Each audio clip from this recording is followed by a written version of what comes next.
आजकल शो जो आज मैं जो शो करने जा रही हूँ, ऐसे तो हमेशा पाकिस्तान की पॉलिटिक्स पे करते हैं, पॉलिटिक्स का भी बात जरूर करेंगे, मगर दुआ जहरा पे शो ज्यादा करना चाह रहे थे आज आप लोगों के साथ मिलकर कि अब आप देखेंगे पाकिस्तान में हमारे ये क्या हो रहा है, कौन इसमें सच्चाई क्या है। आप लोगों ने भी देखा होगा यूट्यूब भरा पड़ा है सारी वीडियो से। अब समझ में नहीं आ रहा कि कौन सही है, कौन गलत है, कौन हक पे है, कौन किसके साथ ज्यादती हो रही है, कौन इसका जवाबदेह होगा। अभी देखें, पहले कल जो हमने बात की तो उसमें यही बात की गई थी कि है ना, दुआ जहरा के साथ जो आया था व्हाइट कपड़ों वाला, उसने जबरदस्ती उसका हाथ पकड़ा और पकड़ के घसीट के लेके चला गया। जब वालिद साहब ने पूछा तो उसने कहा मैं इसका वालिद हूँ। आज पता चला कि वो पुलिस का पोस्ट पे, बहुत अच्छी पोस्ट पे है और पुलिस का आदमी था, वो सिक्योरिटी कर रहा था, उसकी जान को खतरा था। क्या दुआ जहरा की जान को खतरा था? किन से खतरा था? क्या उनके अपने लोगों से खतरा था या बाहर के लोगों से खतरा था? ये तक बात अभी तक वाजे नहीं हो पा रही है किसी सूरत भी। अब आप ये देखेंगे यहाँ पे मीडिया का कितना बड़ा हाथ है इन सब चीजों के लिए। उसी मीडिया पे इतना शोर मच रहा है यूट्यूब के चैनल पे, जो आप देख रहे हैं यूट्यूब का चैनल बना के एक लड़की जो यूट्यूब पे बहुत सारी वीडियो बनाती है और डालती है। जिस तरह कल मेरे कॉलर ने आके कहा कि जी ये तो फेक वीडियो होती है और सही वीडियो नहीं होती, वो तो सिर्फ अपनी टीआरपी के लिए करती है प्रोग्राम। तो आप सोचेंगे वो सारी चीजें वाजे कर रही है। जामे शीरी पे उसके इल्जाम लगाया गया कि जामे शीरी की बोतल थी, तो उसने सारा उसको भी वाजे किया गया। उसको पकड़ा गया तो उसके पास उसने कहा कि कट किए गए थे, अलग पता चल रहा था, फेक वीडियो थी, फेक बनाई गई। अब उसने उसको भी आके वाजे कर दिया अपने चैनल पे आके। अब वो कहती है कि लड़की के मैसेजेस आ रहे थे दुआ जहरा के, और दुआ जहरा 17 साल की है, 14 साल की गलत कह रहे हैं। और जब मुलाकात कराई गई तो 10 मिनट के लिए मुलाकात के लिए अदालत ने इजाजत दी थी, मगर उनकी खाला और उनकी मदर ने जब मुलाकात की तो दुआ जहरा के कदमों में अपने दुपट्टे उतार के रख दिए थे कि तुम हमारे साथ चलो और पुलिस को जाके ये बयान दो कि मैं अपनी मर्जी से इस लड़के के साथ मैंने शादी की है। इससे कि लड़की शिया है और लड़का सुन्नी है। अब आप ये देखें, लड़की शिया और लड़का सुन्नी, वो मेरे पेरेंट्स तैयार नहीं है शादी करने के लिए, ये दुआ जहरा का बयान हर जगह वायरल हो रहा है। अब पता नहीं चल रहा कि इसमें सच्चाई क्या है। अब आप लोग ही आके बताएं। ओवरसीज में जितने लोग बैठे हुए, इन्होंने कहा कि मुझे टेक्स्ट किया कि जी दुआ जहरा पे करा जाए, एक लड़की के साथ जाती हो रही है। यकीनन हम भी कहते हैं बहुत बड़ी जाती है, अगर हकीकत में ये जाती की गई है तो आप लोगों को अगर मुझसे ज्यादा इसके अंदर सच्चाई पता है तो जरूर आके मेरे साथ बात कीजिए और बताइए कि इसमें हकीकत क्या है, इसमें सच्चाई क्या है, दुआ जहरा के साथ कौन जुल्म कर रहा है, कौन पर्दे के पीछे है। पर जो वाजे हो रहा है, जो वीडियो बन के वायरल हो रही हैं, जो उसके क्लिप्स आ रहे हैं, तो उसमें तो यही जाहिर हो रहा है कि दुआ जहरा के वालिदैन उसके साथ जाती कर रहे हैं। शायद दुआ जहरा की पहले से उस लड़के के साथ, ज़हीर लड़के के साथ जो थी कांटेक्ट था, और वो जो है ना टेक्स्ट मैसेजेस पे उसकी बातचीत चल रही थी और सारी चीजें लाइन अप हो चुकी थी। इसलिए दुआ जहरा अपने घर से गई। और जो अभी बात हो रही थी, जो मैंने भी कल अपने शो में बात की आप लोगों के साथ, कि उसका हाथ जबरदस्ती पकड़ा गया और वो और नामहरम थी, उसके ऊपर चादरें डाली गई, ये किया गया, तो वो भी बात वाजे हो चुकी है कि वो उन्होंने कहा कि हमें पता। जी हेलो, अस्सलाम वालेकुम, एक सेकंड होल्ड कीजिएगा, मैं आपसे लेती हूँ। अरे मैं आपको एक सेकंड लेती हूँ, दो पहला कॉलर भी मेरे साथ है, आपको भी लेती हूँ। तो अब ये सारी चीजों पे रोशनी डालनी है और हकीकत और सच्चाई को सामने लेकर आना है। देखिए बहुत जरूरी है, मीडिया का बहुत बड़ा काम होता है कि सच्चाई को सामने लेकर आए।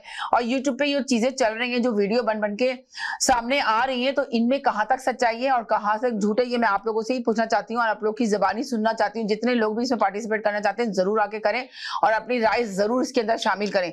जी हेलो जी, अस्सलाम वालेकुम।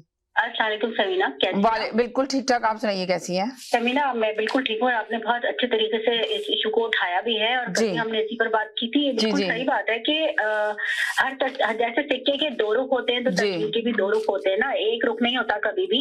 ये खैर बिल्कुल गलत है। अगर वो 17 ईयर्स की भी एक बच्ची थी तो मुझे ऐसा लगता है कि पेरेंट्स के साथ उसको जैसे जाना चाहिए था, लेकिन वो बच्ची ने इनकार कर दिया।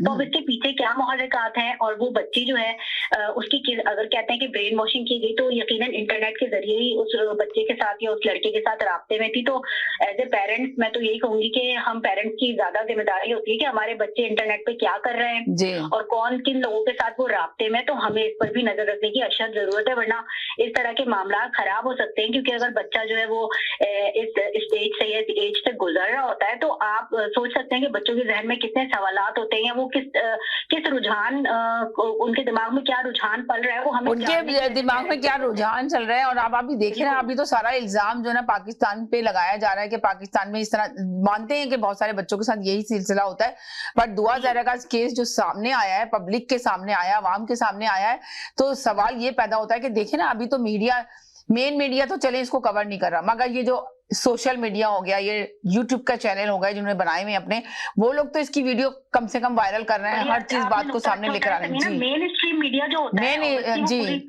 उसके साथ कुछ रिक्वायरमेंट होती है कि जी, जैसे आपका मेन स्ट्रीम मीडिया पर आप बैठे हैं, आप जिम्मेदारी के साथ बात को करती भी हैं, क्योंकि आप कोई ऐसी बात कभी नहीं करती कि जो बाद में जो है वो आपको ये पता चलेगी बात गलत हो जाएगी, तो आप इस तरह नहीं करती। लेकिन यूट्यूब और फेसबुक और इस तरह के चैनल पर मोस्टली लोग जो है सिर्फ अपनी टीआरपी बढ़ाने के लिए, या एक चीज लोगों को कहते हैं ना कि आई कैचर किसी का उसमें वो उनका जो टाइटल होता है वो देने के लिए कि लोग उनके व्यूअरशिप बढ़ जाए और लोग उनको देखें, जिससे कि वो अपने पैसे भी बना सके। तो बहुत सारे लोग जो है वो इसी दौड़ में शामिल हैं, और कुछ लोगों ने एक ग्रुप बंदी कर लिए।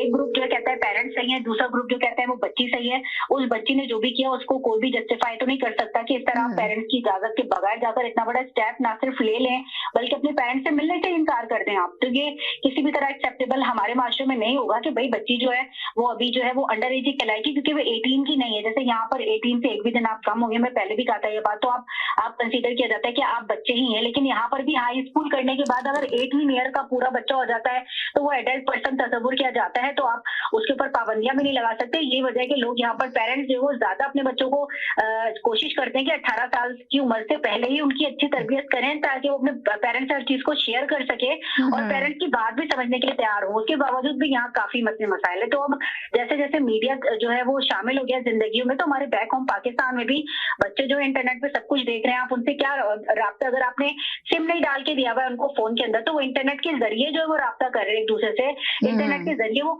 इतने सारे लोगों से कांटेक्ट में आ रहे हैं। तो उसमें भी हमें एज ए पेरेंट्स अब नजर रखने की जरूरत है, क्योंकि बच्चे को नहीं पता या पेरेंट्स को नहीं पता। वहां पर यूजुअली होता है यही कि पेरेंट्स, आपने देखा है, कहते हैं वो पढ़ाई कर रहा है बच्चा, वो तो थोड़ा गेम खेल रहा है। वहाँ पे लोग ऑनलाइन गेम्स खेल रहे होते हैं, और गेम्स में कौन आपसे राब्ते में आ रहा है कौन नहीं आ रहा है, पेरेंट्स इस बात पे ध्यान नहीं दे रहे। सबसे ज्यादा मेन सवाल तो यही पैदा होता है ना कि जैसे वो जो यूट्यूब पे चीजें चल रही हैं जो वायरल आ रही हैं, तो वो कह रहे हैं फेक है, वो सच्चाई नहीं है, उसके अंदर सब झूठ है। तो भाई सच्चाई बताए ना, सच्चाई है क्या? एक सवाल है समीना, अगर सब कुछ झूठ है और सब कुछ फेक है, तो क्या पाकिस्तान के सारे जज भी फेक है? पाकिस्तान की जितनी एजेंसी है वो भी। अब आप देखेंगे उस पे इल्जाम लगाए जा रहे थे, उस पे इल्जाम लगाए जाते थे कि व्हाइट कपड़ों वाला वादा था, तो उसने जो हमारी यूट्यूबर है उसने दिखाया, तो वो व्हाइट कपड़ों वाले जो साहब थे उन्होंने कहा भाई मैं पिछले 26-27 साल से खुफिया पुलिस के अंदर हूँ, और मेरी ये जिम्मेदारी वो पुलिस का बंदा था जी, उसको उसने बताया कि बच्ची के शायद मामू ने, किसी ने बोला था या मुझे नहीं पता, नहीं मामू ने, उन्होंने कहा कि 7 तारीख को बच्ची को रिहा किया गया, लेके जाएगा यहाँ से वापस। तो कह रहे इस मामले में लोग गैरत का मसला बनाकर बच्चियों की कितनी पाकिस्तान में गैरत के नाम। अब आप ये देखे ना कि उसने ये बताया कि 7 तारीख को बच्ची को रिहा किया जा रहा था, 8 तारीख को पेश करना था वालिदैन के सामने, और उसने 7 तारीख को लिख के डाल दिया यूट्यूब के ऊपर कि जी देखते हैं अब हम इसको देखें कैसे लेके जाते हैं यहाँ से, और कौन रोकेगा हमें ले जाने के लिए। ये लड़की के मामू ने लिखा, ये मेरा रैंक है, ये मेरा नाम है, और मैं इस एजेंसी के साथ मुंसलिक हूँ। तो बगैर सोचे समझे लोग मेरे ऊपर इल्जाम लगा रहे हैं। मैं उस बच्ची की जान की हिफाजत का जिम्मा मेरा था। अगर खुदा ना खास्ता कल को कोई बात हो जाती तो हमसे पूछा जाता कि हमने बच्ची को जो है वो सिक्योरिटी क्यों नहीं दी थी। ये वजह थी कि मैं बच्ची के बिल्कुल साथ साथ था, और क्योंकि बच्ची ने खुद भी ये पर जाहिर किया कि भाई उसको अपनी जान का, अपनी शौहर की जान का या उसको अपनी जान का खतरा है। अब जो भी ये मामला है, मुझे यही लगता है कि थोड़ा सा तहम्मुल मजाजी की अशद जरूरत है, क्योंकि देखिए पूरी अदालतें, सारा सिस्टम, पूरी एक एक चीज तो गलत नहीं होगी, कोई ना कोई तो इसके अंदर दरपड़ता। दूसरी भी कहानी, अगर ये पूरा ग्रोह ही काम कर रहा होता, अगर ये पूरे लोग ही इसके पीछे होते, तो इतना बड़ा मुल्क है पाकिस्तान, उसकी अदालतें इस तरह से कैसे किसी बच्चे की ह्यूमन ट्रैफिकिंग होने देंगी? वो क्या देखेंगी नहीं कि ये क्या हो रहा है? मुझे तो लगता था कि पेरेंट्स को, दोनों तरफ के पेरेंट्स को मिल बैठ के इस मामले को सुलझाना चाहिए, और दोनों को ही ये चीज देखनी चाहिए कि कहाँ पे गलती हुई है। बच्चों ने जज्बात में आके जो भी फैसला किया है उसको दुरुस्त कैसे कर सकते हैं? इस तरीके से दुरुस्त नहीं हो सकता। वो बच्ची अगर अभी अंडर एज और 17 की है तो उसको समझा बुझा के पेरेंट्स के साथ जाना, ठीक है। तब उसकी उम्र। और भी कॉल कीजिएगा, थोड़ा कोई और कॉलर को ले लूंगा। बहुत शुक्रिया, थैंक यू सो मच जी। जनाब जी, हेलो जी, एक सेकेंड, बिल्कुल ठीक ठाक हूँ, आप मेरे साथी रहें। एक और कॉलर है जी। हेलो जी, साथ ही रहे एक सेकंड, एक ये कॉलर के केस में बहुत कुछ सामने तो आ रहा है, और क्या सच है क्या झूठ है ये फैसला तो अब आने वाला वक्त बताएगा, लेकिन अभी कुछ वीडियो और भी सामने आ गई हैं। ये जो दुआ जहरा की जिस लड़के से शादी हुई है, इसका कहना था मैं 60 से 80 हजार रुपए कमा लेता हूँ, और मैं फुला जो है एक जो मोबाइल मार्केट है उसमें मैं काम करता हूँ और रिपेयरिंग का काम है। जब वहाँ जाके वीडियो बनाई गई और शेयर की गई तो पता चला इस नाम का तो वहाँ पे कोई मौजूद ही नहीं है।